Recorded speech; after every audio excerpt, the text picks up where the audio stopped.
Anne serra les dents en regardant sa belle-mère découper méticuleusement le gâteau d'anniversaire.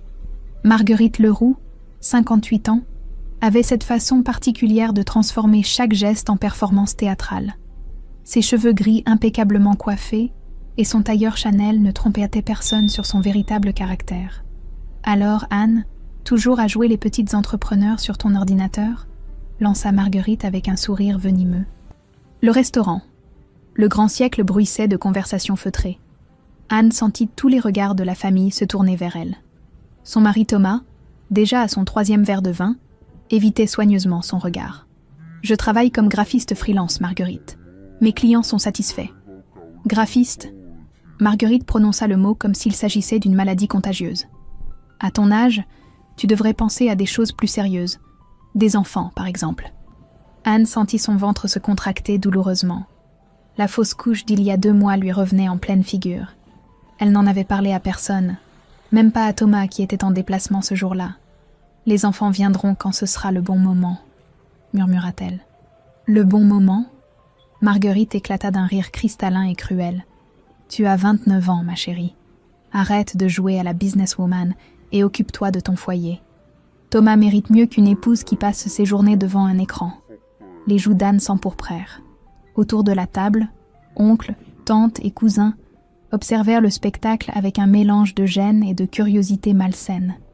Le père de Thomas, pourtant censé être le héros de la soirée, semblait avoir disparu derrière son journal. « Maman a raison », déclara soudain Thomas d'une voix pâteuse. « Tu négliges notre couple avec tes projets ridicules. » Anne le dévisagea, abasourdie. Cet homme qui partageait son lit depuis 4 ans venait de la poignarder en public. « Mes projets ne sont pas ridicules, Thomas. Ils nous permettent de payer une partie du loyer. »« Tu vois ?» triompha Marguerite. Elle répond, elle conteste. Une épouse doit soutenir son mari, pas l'humilier. La tension était palpable. Les serveurs eux-mêmes ralentissèrent le pas près de leur table. Anne sentit les larmes monter. « Pas ici, pas devant eux. Je ne t'humilie pas, Thomas. Je travaille pour notre avenir. » Thomas se leva brusquement, vacillant légèrement. Ses yeux injectés de sang fixèrent Anne avec une colère qu'elle ne lui connaissait pas. « Notre avenir ? Tu ruines notre présent avec ton égoïsme ?» La gifle claqua comme un coup de fouet dans le silence du restaurant. Anne porta la main à sa joue brûlante, sous le choc. Autour d'eux, les conversations s'étaient arrêtées net.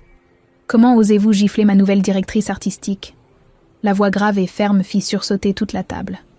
Un homme élégant s'était levé de la table voisine, ses yeux gris orage fixés sur Thomas avec un mépris glacial. Anne n'avait jamais vu cet inconnu de sa vie.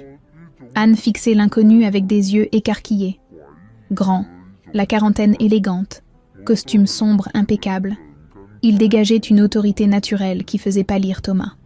Ses cheveux châtains étaient parsemés de fils argentés, et ses yeux gris la scrutaient avec une intensité troublante. « Excusez-moi » balbutia Thomas, déstabilisé par cette intervention inattendue. L'homme s'approcha de leur table d'un pas mesuré. Anne remarqua ses mains. Pas de alliance, des ongles soignés, une montre discrète mais visiblement coûteuse. Tout en lui respirait le succès et la confiance. « Julien Moreau, PDG de l'agence Créavision », se présenta-t-il en sortant une carte de visite de sa poche intérieure. « Madame Anne travaille désormais pour moi. » Anne sentit son cœur s'emballer. Elle n'avait jamais entendu parler de cet homme ni de son agence. Pourtant, quelque chose dans son regard lui disait de jouer le jeu. Une bouée de sauvetage s'offrait à elle dans ce naufrage public. Marguerite se redressa, soudain moins sûre d'elle. L'aura de pouvoir de Julien Moreau était palpable, et elle reconnaissait instinctivement un adversaire à sa taille. « Nous n'étions pas au courant, » bégaya-t-elle. « Normal. Les contrats de ce niveau restent confidentiels jusqu'à signature. » Julien tendit sa carte à Anne d'un geste protecteur. « Votre portfolio en ligne est remarquable, madame. Nos clients internationaux ont été séduits par votre travail sur l'identité visuelle de la boutique Fleurs en Merveille. » Anne faillit s'étrangler.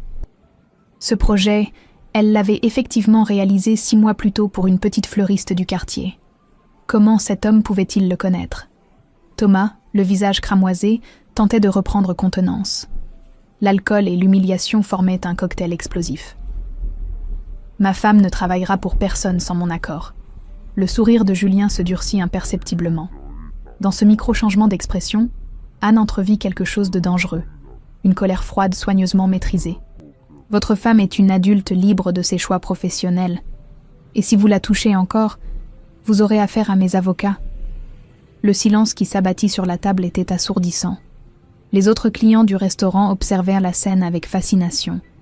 Marguerite, pour la première fois depuis qu'Anne la connaissait, semblait avoir perdu sa langue. Anne se leva lentement, sa joue encore douloureuse mais sa dignité intacte. Elle glissa la carte de visite dans son sac à main d'un geste déterminé. « Tu as raison, Julien. Il est temps que je pense à ma carrière. » L'utilisation du prénom créa un frisson d'intimité qui n'échappa à personne. Thomas ouvrit la bouche, mais aucun son n'en sortit. « Elle commence lundi », déclara Julien en regardant Thomas droit dans les yeux. « Bonne soirée. » Il se tourna vers Anne et lui offrit son bras avec une galanterie naturelle. Elle l'accepta, sentant la force rassurante de ses muscles sous le tissu de son costume. Ils quittèrent le restaurant sous les regards médusés de la famille Leroux. Une fois sur le trottoir, Anne sentit ses jambes se dérober. L'adrénaline retombait d'un coup, laissant place à un mélange de gratitude et de confusion totale. « Merci », murmura-t-elle, la voix tremblante. « Mais je ne comprends pas. Pourquoi avez-vous fait ça ?» Julien s'arrêta près d'une Mercedes noire garée le long du trottoir. Ses traits se radoucirent, révélant une vulnérabilité inattendue. « Parce que je ne supporte pas qu'on frappe une femme. Mon père battait ma mère, et j'ai juré que jamais je ne laisserais faire. » Anne sentit les larmes lui monter aux yeux. Cet homme, ce parfait inconnu, venait de la sauver de l'humiliation la plus totale de sa vie. « Mais votre offre d'emploi ?» Julien sourit, et pour la première fois, ce sourire atteignit ses yeux. Elle était fausse. « Mais si vous voulez, on peut la rendre vraie. » Le lundi matin, Anne se tenait devant l'immeuble de verre et d'acier qui abritait l'agence Créavision. Ses mains tremblaient légèrement en poussant la porte tournante. Elle avait passé le week-end dans un petit hôtel, refusant de retourner chez Thomas, malgré ses appels incessants. L'accueil était à l'image de Julien, élégant et moderne. Une jeune femme brune aux cheveux courts lui sourit chaleureusement. « Vous devez être Anne. Je suis Sophie, l'assistante de Monsieur Moreau. Il vous attend. » L'ascenseur la mena au 5e étage. Les bureaux étaient baignés de lumière naturelle, avec des cloisons vitrées qui créaient une atmosphère ouverte et créative. Des écrans géants diffusaient des campagnes publicitaires primées, et l'odeur du café fraîchement moulu flottait dans l'air. Julien l'attendait dans son bureau, impeccable dans un costume gris anthracite. Il leva les yeux de son ordinateur et se dirigea vers elle, un sourire sincère illuminant son visage. « Vous êtes venue. J'avoue que j'avais un doute. » Anne serra plus fort son portfolio contre sa poitrine. « J'ai besoin de ce nouveau départ. »« Parfait. Alors voici votre bureau. » Il la guida vers un espace lumineux doté d'un Mac dernière génération et d'une tablette graphique professionnelle. La vue sur la ville était magnifique. Anne n'avait jamais travaillé dans un environnement aussi stimulant.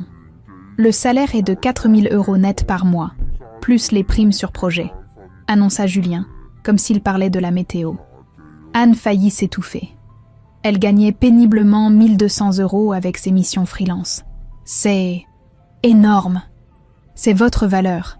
J'ai effectivement étudié votre portfolio ce week-end. Votre travail pour Fleurs & Merveilles était remarquable, mais vous vous bradez. Durant les jours suivants, Anne découvrit un monde professionnel qu'elle n'avait jamais imaginé. L'équipe de 12 créatifs l'accueillit avec bienveillance. Julien lui confia d'emblée des projets stimulants. L'identité visuelle d'une chaîne de restaurants, la campagne d'une marque de cosmétiques bio. Elle se révéla rapidement.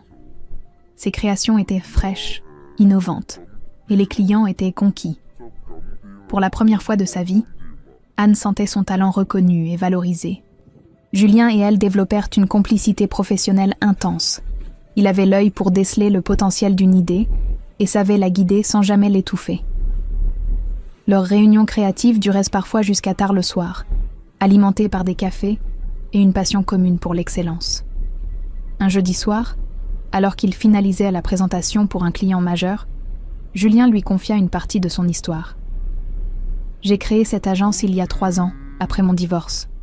Ma femme, elle m'a quitté pour mon meilleur ami et associé. Ils ont failli ruiner l'entreprise que j'avais mis 10 ans à construire. Anne leva les yeux de son écran. La douleur dans la voix de Julien était palpable, même 2 ans après. Je suis désolée. Ça a dû être terrible. Ça m'a appris qu'on ne peut compter que sur soi-même dans ce métier, mais aussi qu'il faut savoir reconnaître les vrais talents. Leurs regards se croisèrent et restèrent accrochés quelques secondes de trop.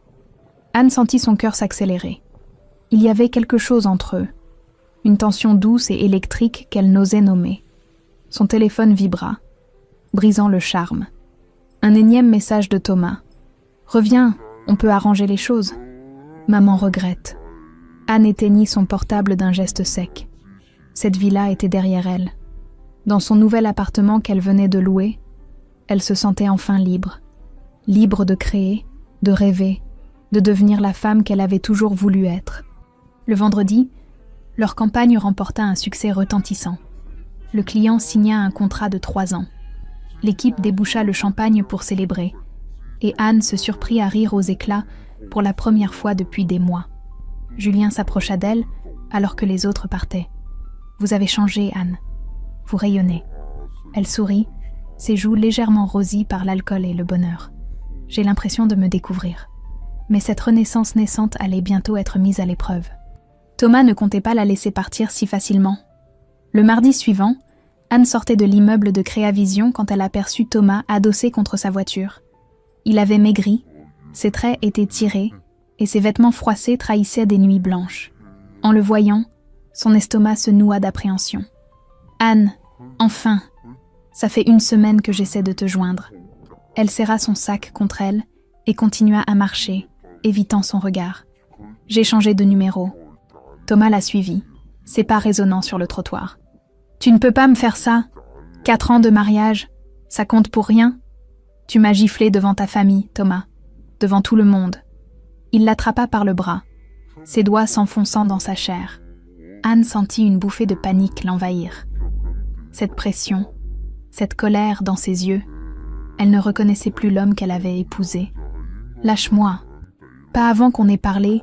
Tu couches avec ton patron, c'est ça? Madame fait sa pute pour réussir. » La violence de ses mots la gifla plus fort que sa main l'autre soir. Anne réalisa avec horreur qu'elle n'avait jamais vraiment connu cet homme. Derrière le mari gentil et soumis se cachait quelqu'un de dangereux. « Agent de sécurité !» cria une voix ferme. Anne se retourna et vit Sophie, l'assistante de Julien, qui s'approchait avec 2 vigiles de l'immeuble. Thomas lâcha immédiatement son bras, soudain conscient de la scène qu'il provoquait. « Monsieur, vous devez quitter les lieux !» ordonna l'un des agents. Thomas recula, mais son regard resta fixé sur Anne avec une haine qui la glaça. Ce n'est pas fini. Une épouse, ça se respecte. Une fois Thomas parti, Anne remonta dans les bureaux, les jambes tremblantes. Sophie l'accompagna jusqu'au bureau de Julien et lui apporta un thé sucré. « Ça va aller ?» s'enquit Julien, inquiet. Anne hocha la tête, mais ses mains continuèrent de trembler. Je crois que je ne le connaissais pas vraiment. Les hommes violents savent très bien se cacher derrière un masque. Mon père était charmant en société, mais à la maison, cette nuit-là dans son nouvel appartement, Anne vérifia 3 fois que sa porte était bien verrouillée. Elle avait installé une chaîne de sécurité et gardé son téléphone à portée de main. Chaque bruit dans l'immeuble la faisait sursauter. Le lendemain matin, elle entama discrètement les démarches de divorce. L'avocat, Maître Durand, était une femme d'une 50aine d'années au regard perçant.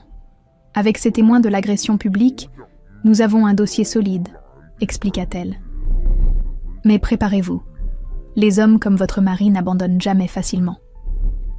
L'après-midi même, la prophétie se réalisa. Marguerite débarqua à l'agence en trombe, ignorant Sophie qui tentait de l'arrêter. Elle fit irruption dans le bureau de Julien comme une furie en Chanel. « Monsieur Moreau, il faut que nous parlions. » Julien leva les yeux de ses dossiers, imperturbable.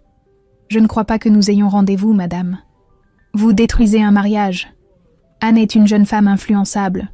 Vous profitez de sa naïveté. » Anne, qui passait dans le couloir, s'arrêta en entendant sa voix. Elle poussa la porte vitrée et entra, le menton haut. « Marguerite, que faites-vous ici ?» La belle-mère se tourna vers elle, les yeux brillants de colère contenue. « Je viens récupérer ma belle-fille. Cette comédie a assez duré. » « Comédie ?» Anne sentit sa propre colère monter. « Thomas m'a frappé devant vous tous, et vous appelez ça une comédie ?» Il était énervé. Les hommes ont leur faiblesse. Une bonne épouse s'est pardonnée. Julien se leva lentement, son calme habituel laissant place à quelque chose de plus sombre. « Madame, sortez de mon bureau. » Immédiatement. La froideur de sa voix fit reculer Marguerite d'un pas. Elle n'était pas habituée à ce qu'on lui tienne tête, surtout pas un homme qui dégageait une autorité si naturelle. « Vous le regretterez, » siffla-t-elle, avant de claquer la porte. Anne s'effondra dans le fauteuil, épuisée par cette confrontation. Elle ne lâchera jamais. Julien contourna son bureau et s'approcha d'elle. Pour la première fois, il posa une main rassurante sur son épaule. « Alors nous ne lâcherons pas non plus. » Ce soir-là, Anne comprit qu'elle n'était plus seule dans cette bataille. Mais elle ignorait encore à quel point ses ennemis étaient de près à aller loin pour la détruire. 3 semaines s'étaient écoulées depuis l'incident avec Thomas. Anne avait retrouvé une sérénité relative, même si elle sursautait encore au moindre bruit inattendu.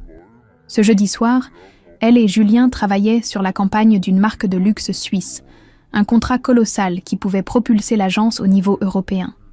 Il était près de 22 heures. Les bureaux étaient déserts, baignés par la lumière dorée des lampes de bureau. Anne sentait le parfum discret de Julien, mélange de bergamote et de bois de santal, qui l'enveloppait chaque fois qu'il se penchait sur son écran pour commenter ses créations. « Cette typographie est parfaite », murmura-t-il, son souffle effleurant son oreille. Anne ferma les yeux une seconde, troublée par cette proximité.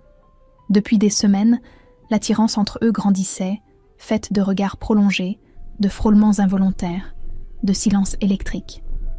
Elle se retourna pour lui répondre et se retrouva face à lui, si proche qu'elle pouvait voir les reflets dorés dans ses yeux gris. Le temps sembla suspendu. Julien leva lentement la main et caressa sa joue du bout des doigts, là où Thomas l'avait frappé. Le geste était d'une tendresse infinie. Anne, elle ne le laissa pas finir. Leurs lèvres se trouvèrent dans un baiser d'abord hésitant, puis de plus en plus passionné. Anne sentit tous ses doutes s'évaporer. Dans les bras de Julien, elle retrouvait confiance en sa féminité, en sa capacité à être désirée pour ce qu'elle était vraiment. Ils firent l'amour sur le canapé de cuir de son bureau, avec une tendresse et une intensité qu'Anne n'avait jamais connues. Julien la regardait comme si elle était la plus belle œuvre d'art du monde, ses mains expertes effaçant les dernières traces de douleur laissées par Thomas. Blottie contre son torse, Anne écoutait les battements de son cœur se calmer.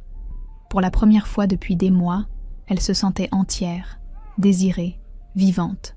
« Je n'avais pas prévu que ça arrive », chuchota Julien en caressant ses cheveux.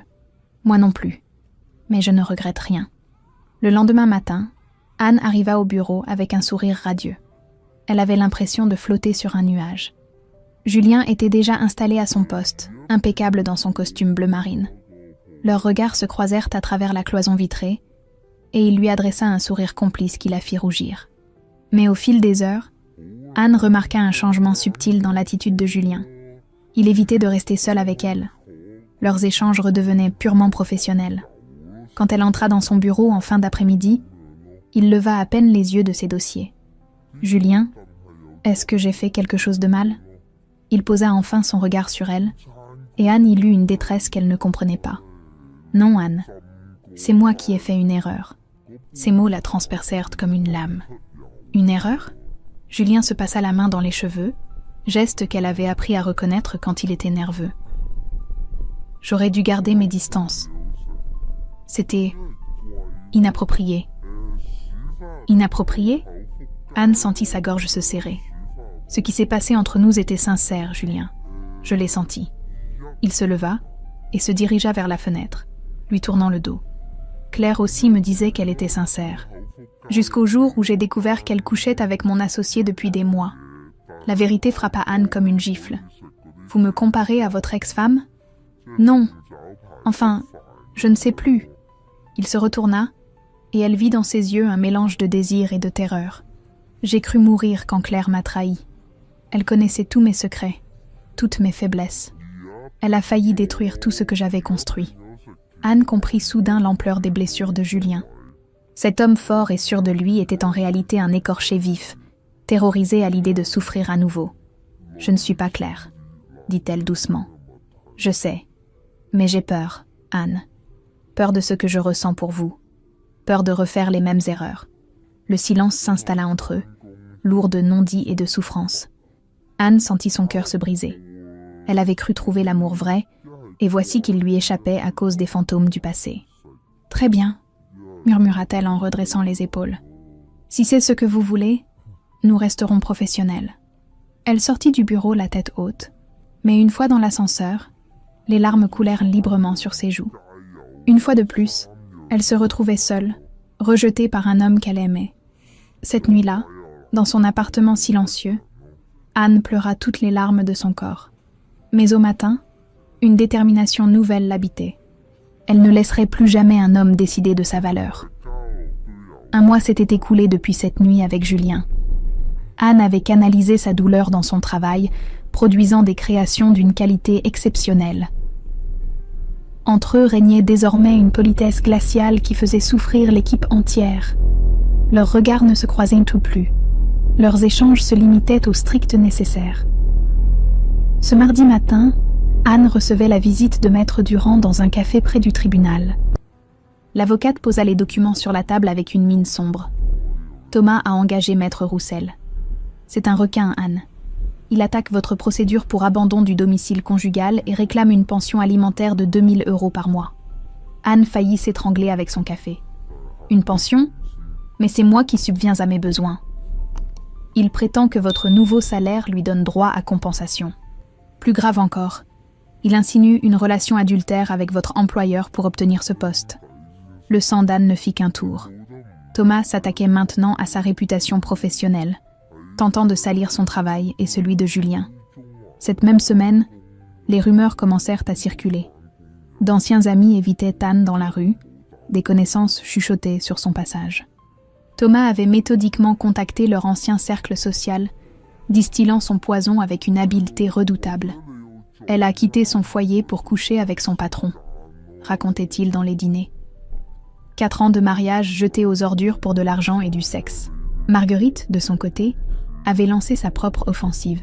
Cette femme qui fréquentait les cercles bourgeois de Lyon s'était transformée en machine de guerre sociale.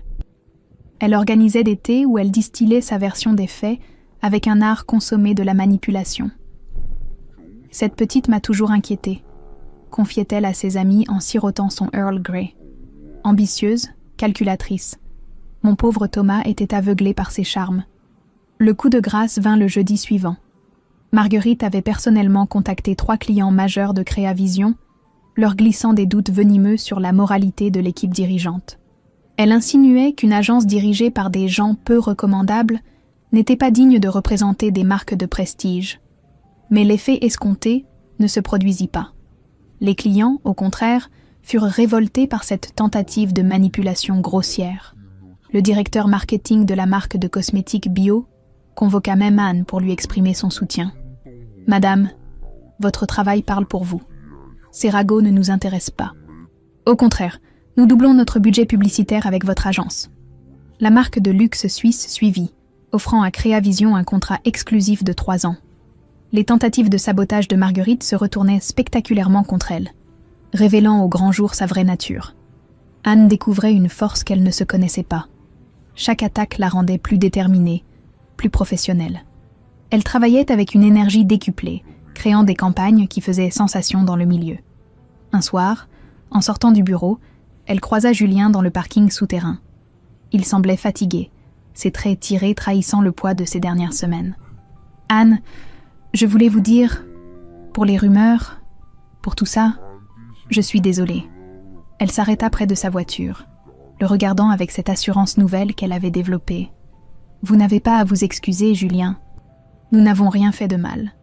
Vous êtes remarquable, » murmura-t-il. « Votre façon de gérer cette situation, votre professionnalisme, Claire n'aurait jamais eu cette force. » Anne sentit son cœur se serrer, mais elle garda son masque impassible. « Je ne suis pas Claire, je vous l'ai déjà dit. » Elle monta dans sa voiture et démarra, laissant Julien seul sous les néons blafards du parking. Dans son rétroviseur, elle le vit rester immobile longtemps, comme s'il réalisait enfin ce qu'il était en train de perdre. Cette nuit-là, Thomas tenta une dernière carte. Il débarqua chez Anne à minuit, complètement ivre. hurlant sous ses fenêtres qu'elle était une pute et une traîtresse. Les voisins appelèrent la police, et Thomas fut emmené au poste pour tapage nocturne. Le lendemain, les journaux locaux relatèrent l'incident. Mais l'effet fut inverse de celui escompté. Thomas apparaissait comme un homme violent et instable, tandis qu'Anne était présentée comme une victime courageuse, qui refusait de se laisser abattre. Marguerite, voyant son fils se ridiculiser publiquement, commença à prendre ses distances. Sa réputation sociale, si précieuse à ses yeux, se ternissait par association. Anne, elle, était devenue une inspiration pour de nombreuses femmes qui vivaient des situations similaires. Elle recevait des messages de soutien, des témoignages bouleversants de femmes qui trouvaient en elle le courage de quitter des maris violents. Cette guerre que Thomas et Marguerite avaient déclarée était en train de se retourner contre eux de la plus cruelle des manières. Anne ne le savait pas encore, mais le pire restait à venir. Un vendredi après-midi, Anne terminait la présentation d'une campagne quand Sophie l'informa qu'une femme l'attendait à l'accueil. En descendant, elle découvrit une blonde élégante d'une 40aine d'années, vêtue d'un tailleur Armani. Ses traits étaient fins, presque parfaits. Mais ses yeux bleus avaient une froideur calculatrice qui mit immédiatement Anne mal à l'aise. « Anne, je suis Claire Moreau, enfin, ex-Moreau maintenant, » dit-elle avec un sourire qui n'atteignait pas ses yeux. Anne sentit son sang se glacer. L'ex-épouse de Julien, celle qui l'avait trahi et détruit, se tenait devant elle avec une assurance déconcertante. « Que voulez-vous ? Vous parlez ? En privé, si possible. » Elles s'installèrent dans un café discret non loin de l'agence. Claire commanda un thé blanc et étudia Anne avec l'attention d'un prédateur jaugeant sa proie. « Vous êtes plus jolie que sur les photos, » commenta-t-elle. « Je comprends pourquoi Julien s'est attaché à vous. » « Comment avez-vous eu mes photos ?» Claire sourit, amusée par la naïveté d'Anne. « Ma chérie, quand on a été marié 12 ans avec un homme, on garde ses contacts. Julien n'a jamais changé ses mots de passe. » Cette révélation troubla Anne. Comment Claire pouvait-elle encore avoir accès aux affaires de Julien 2 ans après leur divorce ? « Il me raconte tout, vous savez, » continua Claire en remuant son thé. « Vos petites soirées au bureau, votre nuit ensemble, et sa panique le lendemain. » Chaque mot était une lame qui s'enfonçait dans le cœur d'Anne. « Pourquoi me dites-vous ça ? Parce que je vous aime bien. Vous me rappelez moi au début, ambitieuse, talentueuse, amoureuse d'un homme inaccessible. » Claire se pencha vers elle, sa voix devenant presque maternelle. « Julien ne changera jamais, Anne. Il a peur de l'engagement, peur de l'amour vrai. Il vous fera souffrir comme il m'a fait souffrir. C'est vous qui l'avez trahi. » « Trahi ?» Claire éclata d'un rire cristallin. « J'ai cherché ailleurs l'amour qu'il ne savait pas me donner. Après des années de froideur, de distance émotionnelle, Vincent m'a rendu ma féminité. » Anne se leva, dégoûtée par cette femme qui retournait la réalité à son avantage. Mais Claire la retint par le poignet. « Je reviens récupérer ma part de l'agence, Anne. La moitié de Créavision m'appartient légalement. Julien a monté cette société avec l'argent de notre divorce. » « C'est faux. Vérifiez auprès de vos avocats.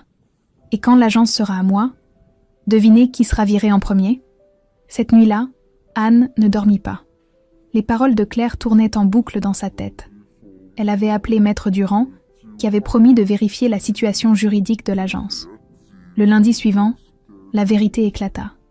Maître Durand confirma que Claire avait effectivement des droits sur une partie des actifs de Julien, mais la situation était plus complexe qu'elle ne le prétendait. « Elle ment par omission », expliqua l'avocat. « Cette femme a des dettes considérables et fait chanter votre patron. » Anne découvrit alors l'horrible vérité.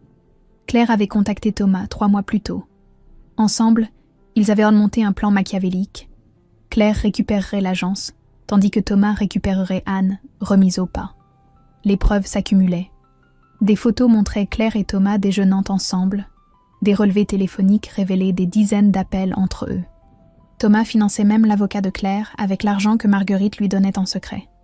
Mais le coup le plus dur vint quand Anne découvrit que Claire avait tenté de séduire Julien la semaine précédente. Elle était allée chez lui, prétextant vouloir récupérer des affaires oubliées. Julien avait résisté, mais Claire avait pris des photos compromettantes qu'elle menaçait maintenant de diffuser. « Elle me tient », avoua Julien dans son bureau, l'air défait. « Si ces photos sortent, notre réputation est finie. Les clients nous lâcheront. » Anne le regardait, partagée entre la compassion et la colère. Pourquoi ne m'en avez-vous pas parlé? Pour vous protéger. Vous aviez déjà assez souffert à cause de moi. Et vous pensiez que me tenir à l'écart m'aiderait? Julien baissa la tête, conscient de son erreur. Claire connaît tous mes points faibles. Elle sait exactement comment me manipuler. Anne sentit sa gorge se serrer. Une fois de plus, elle se retrouvait prise dans les filets du passé de Julien, prisonnière de ses peurs et de ses erreurs. Cette femme qu'elle aimait la blessait sans même s'en rendre compte.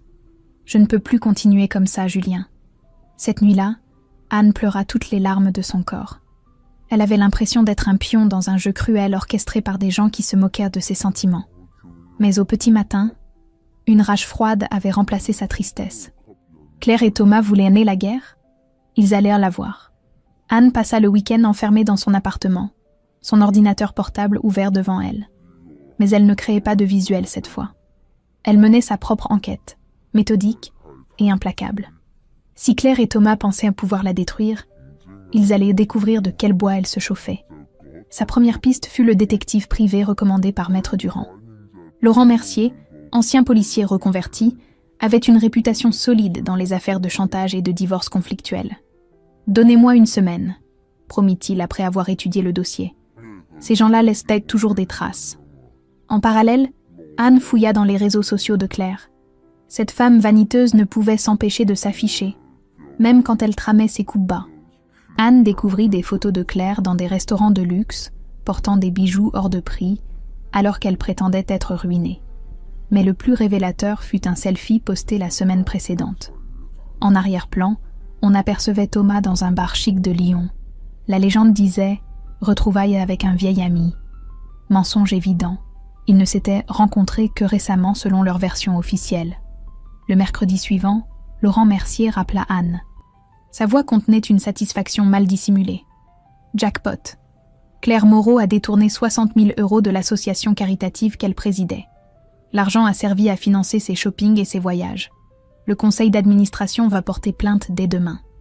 Mais ce n'était que le début. Le détective avait également découvert que Thomas mentait sur sa situation financière depuis des mois. Il cachait un héritage de 120 000 € reçu d'une grand-tante décédée, argent qu'il n'avait jamais déclaré pour échapper aux impôts.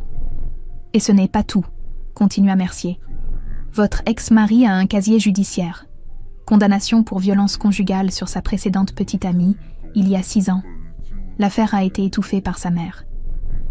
Anne sentit un frisson glacé la parcourir. Thomas était un récidiviste, et Marguerite le savait. Elles avaient en vécu avec un homme dangereux sans le savoir.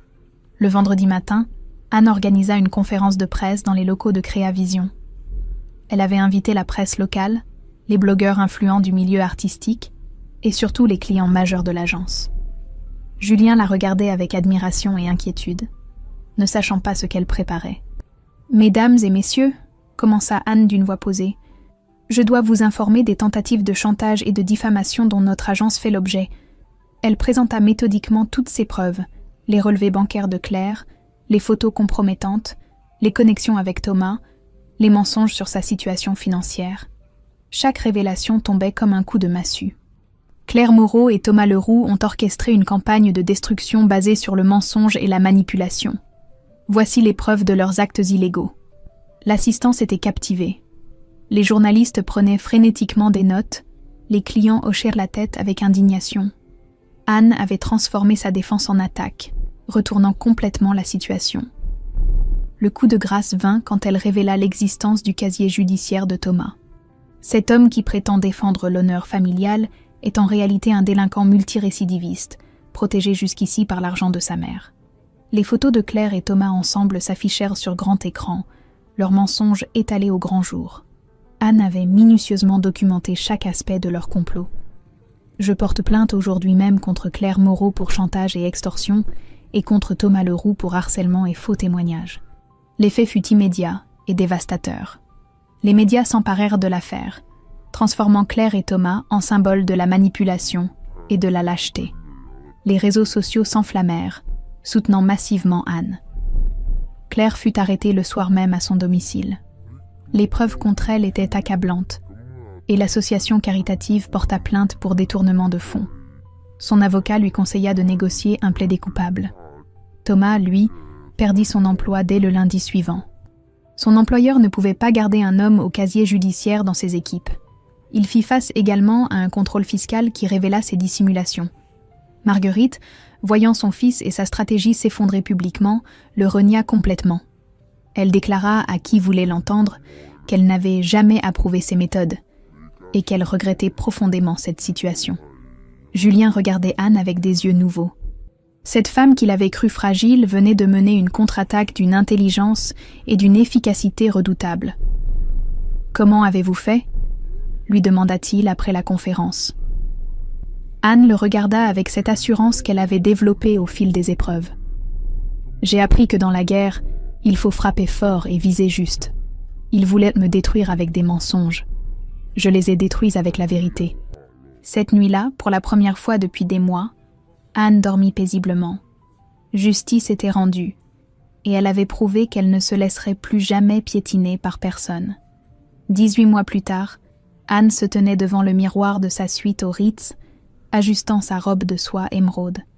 Ce soir-là, elle recevrait le prix de la femme entrepreneur de l'année, lors du gala de la Chambre de commerce de Lyon.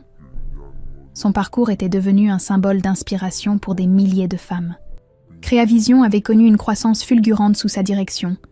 Après la chute de Claire et Thomas, Julien lui avait proposé un partenariat équitable. Anne était désormais copropriétaire de l'agence, rebaptisée Moreau & Associés. Leur bureau parisien venait d'ouvrir et les contrats internationaux affluaient. Dans la limousine qui la menait au gala, Anne repensait au chemin parcouru. Claire purgeait une peine de prison ferme pour détournement de fonds. Thomas, ruiné et abandonné par sa mère, survivait de petits boulots précaires. Marguerite avait quitté Lyon, incapable de supporter l'humiliation sociale. L'auditorium du Palais des Congrès était comble. Tout le gratin économique lyonnais était présent. Quand Anne monta sur scène pour recevoir son prix, les applaudissements furent nourris et sincères. Cette femme qui avait transformé une humiliation en triomphe forçait le respect. « Il y a 2 ans, déclara-t-elle face au micro, j'étais une femme brisée qui se croyait sans valeur.